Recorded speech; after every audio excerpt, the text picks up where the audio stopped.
Alors l'enfant difficile est parfois un enfant malade. C'est très en rapport avec le fait que l'enfant qui souffre de sa maladie, hein, je donne quelques exemples, l'autisme, un enfant qui s'automutile par exemple, c'est un enfant qui souffre de façon énorme. Si on considère ça du point de vue de l'enfant autiste et de ses parents, eh bien, ces parents vont avoir tendance à considérer que ce pauvre enfant est en train de s'automutiler. Qu'est-ce que c'est terrible de voir ça. Si cette scène de l'enfant qui s'automutile avec les parents qui souffrent pour lui et avec lui est transposée dans un endroit où les gens ne savent pas du tout ce que c'est que l'autisme et qui voient un enfant autiste se mutiler dans un jardin public, etc., ils peuvent être amenés à dire ben enfin, vous n'avez pas bien élevé votre enfant, qu'est-ce que c'est que cette histoire? Et il faut que les parents disent à la personne qui se permet de leur porter un jugement comme ça, écoutez, vous ne savez pas, mais c'est un enfant autiste et il s'automutile parce qu'il est très, très inquiet pour telle et telle chose. Et à ce moment-là, la personne qui voyait ça de l'extérieur avait tendance à considérer que c'était un enfant difficile. Donc, on voit bien que l'enfant difficile, c'est, on pourrait dire, une sorte de symptôme très général qui comprend tous les symptômes, notamment de la maladie pédopsychiatrique. Alors ça, c'est un exemple extrême. Il y a des exemples beaucoup moins marquants que l'automutilation. C'est par exemple une jeune fille qui est anorexique. Elle va développer des conduites alimentaires qui font que progressivement elle mange de moins en moins. Elle est invitée chez les parents de sa meilleure copine. Il l'invite à dîner, elle va dîner et pendant le repas, elle va finalement manger très peu.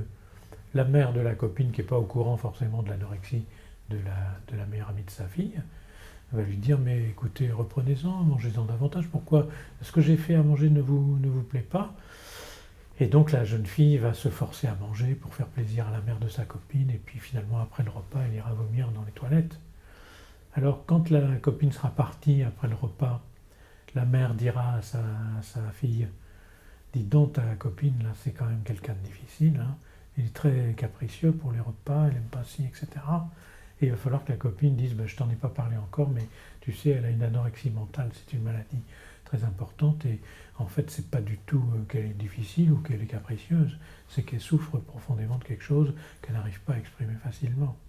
Et donc à ce moment-là, la mère de la copine, d'un seul coup, se dit bon, excuse-moi, j'avais pas du tout compris ça.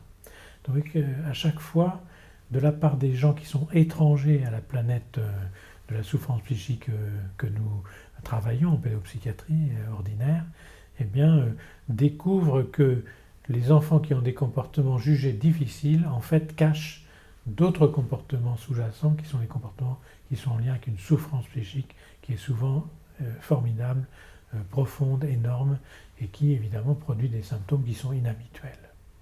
Et alors, quand ils disent enfant difficile, en fait, j'ai l'impression qu'ils décrivent la difficulté qu'ils ont à rentrer en relation avec cet enfant qui présente ces comportements difficiles.